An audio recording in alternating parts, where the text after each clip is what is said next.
welcome back to Life on Board AmyJo. And if you recall from our last week's vlog, we left you as we were bringing back the shopping in our trolley.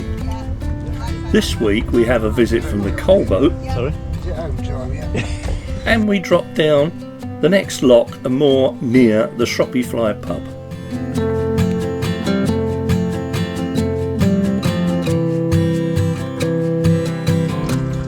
So basically that's an aqua roll full of 40 litres of water that's going to go into our filler point here, which you can't see that well because the aqua roll is in the way. But we have what we call the jiggle hose.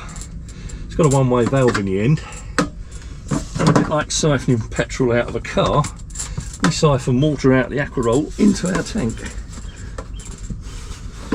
First time I've tried this, so we'll see how I get on.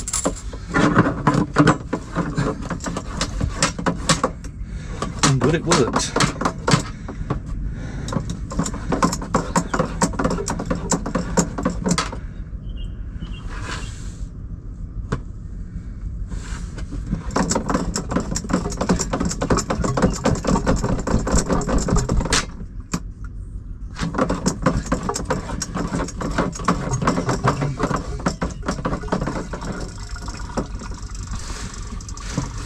There we go.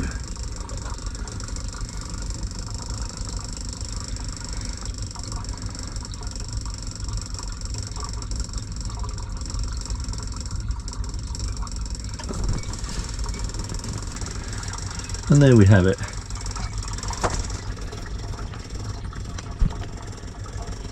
And you can just about make out the filler hole there.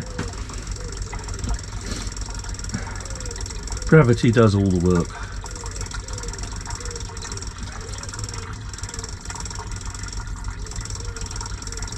Of course, I don't normally have to clear all the shoes and coats out of the way. I've just done that for your benefit. But it'll take about 10-15 minutes to empty. Job's a good one.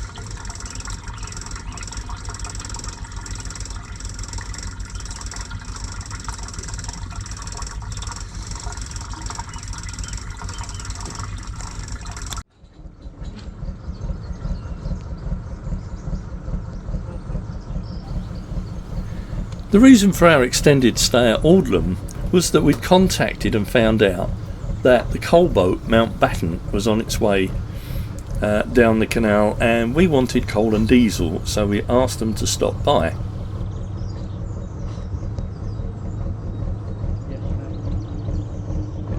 Any chance of some diesel, Richard? Yeah? Brilliant.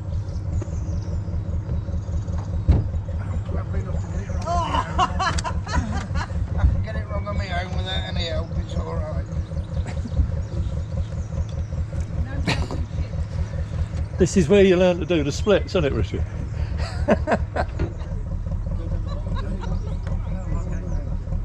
You're all right. Just hold it there, that will do. Now then, mate, what would you like today? We'd like to fill up with diesel if we can, please, Richard. And can I have you got any XL on board? Yep. You can have a couple of bags of XL, do you think? 20s or 25s? 25s if you can manage them. Yep, I can do that. Yeah, lovely. Where do you want the coal put in? Oh, it's going to be all put up the front there, isn't it? No, it's not. Tell you what, wherever you wanted to put it, mate. See the two black mats where the pole is at the front there? Yep. If you can bung them on there? Yeah, yeah. That'd be lovely. Busy today, mate, aren't you? Hey? You're busy today by the look of it. Oh, yeah. Mountbatten usually services the Camcorder Canal, so it was unusual that she was making her way down through Audlem. But the reason was that they were heading down to the Norbury Festival because their butty and Richard's wife run a craft stall from it, and they were headed to the Norbury Festival. It'll be happening up this end when you get with the diesel, so yeah.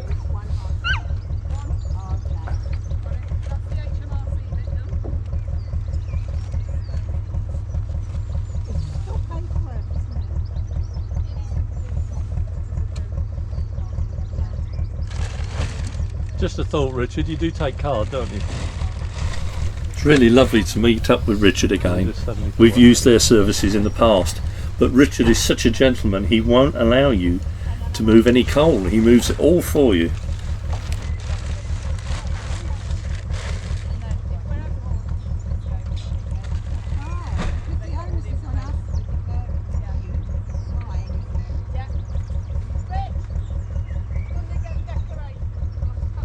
With the coal safely stowed on AmyJo's roof, it was time to move Mountbatten forward so that they could fill us up with diesel.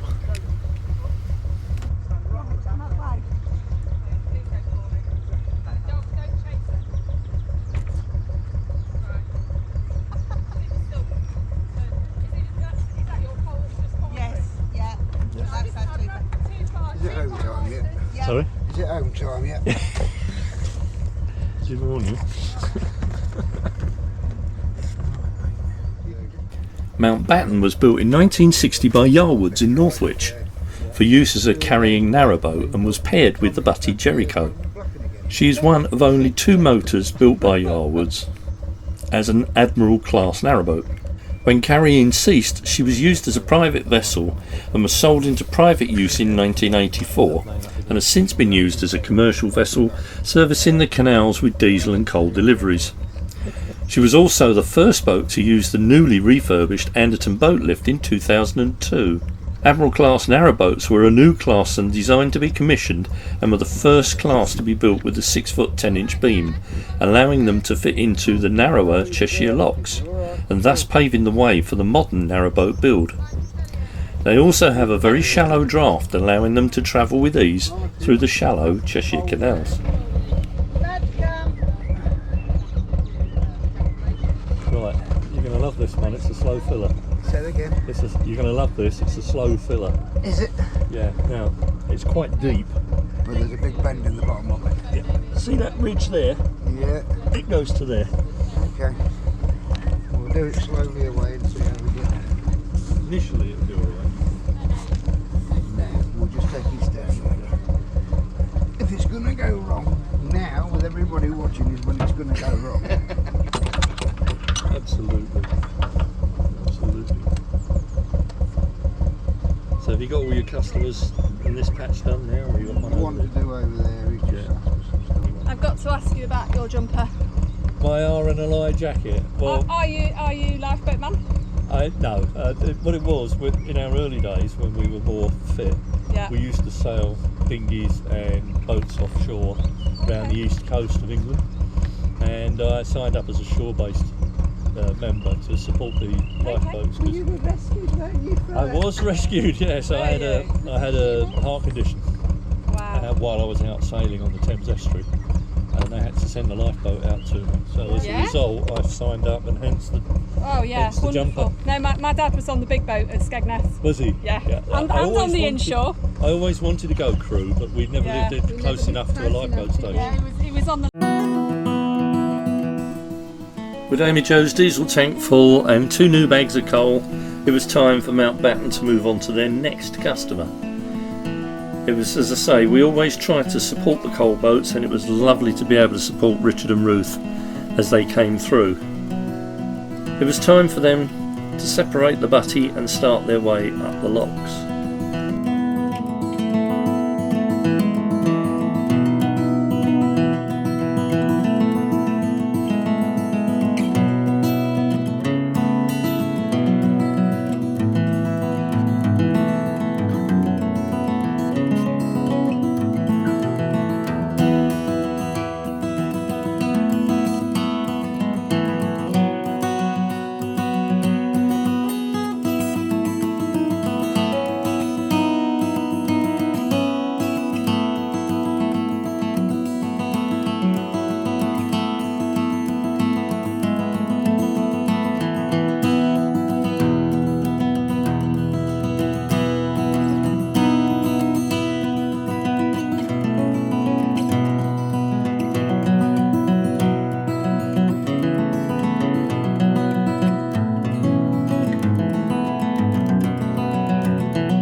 As I mentioned in the last vlog, we were going to ring at the local church, and tonight it was our turn.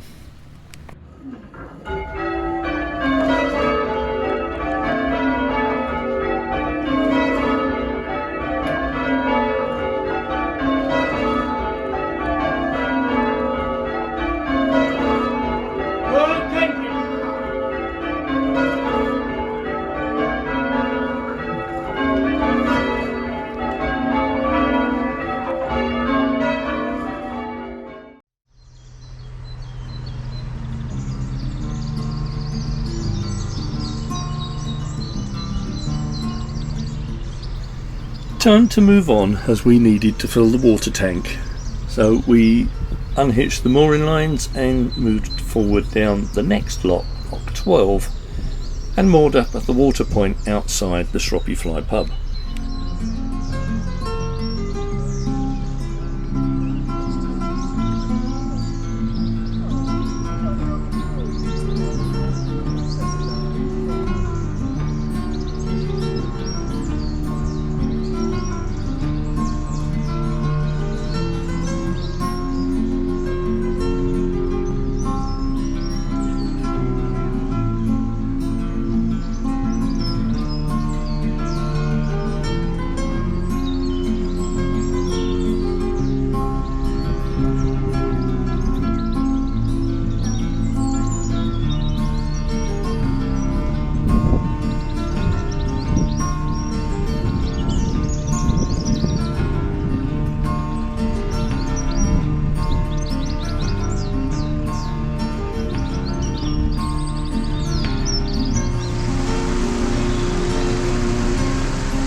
This particular lock is well known for having a very strong bywash just as you exit the lock.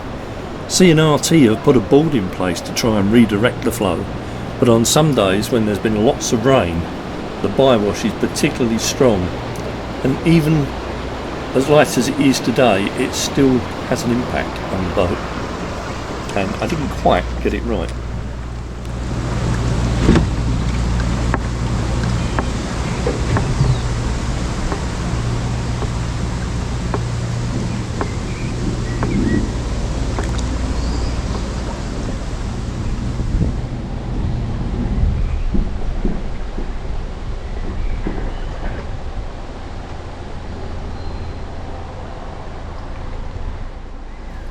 And after all the stress and tension of trying to get through the bywash, the relative calm as you come through the bridge hole is most welcome.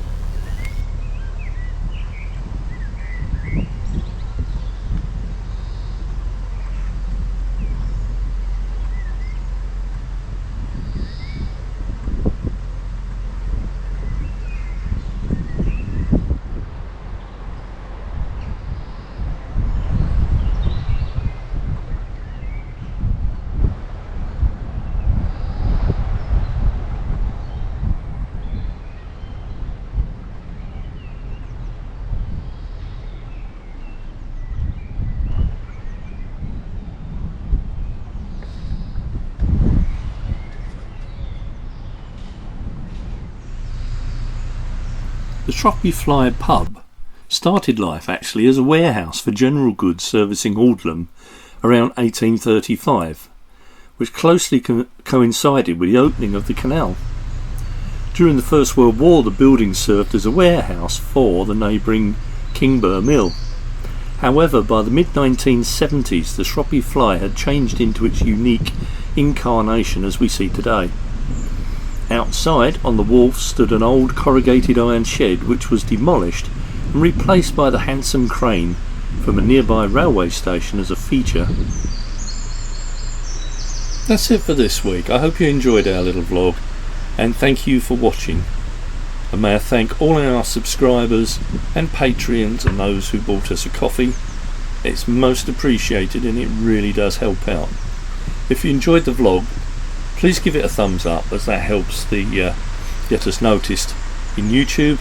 And if you haven't already, of course, please subscribe. It doesn't cost you anything and it just takes one click. And if you want to see notifications of our future vlogs, hit the bell icon and you will be sent a text every time we launch a new vlog. Thanks for watching, bye for now.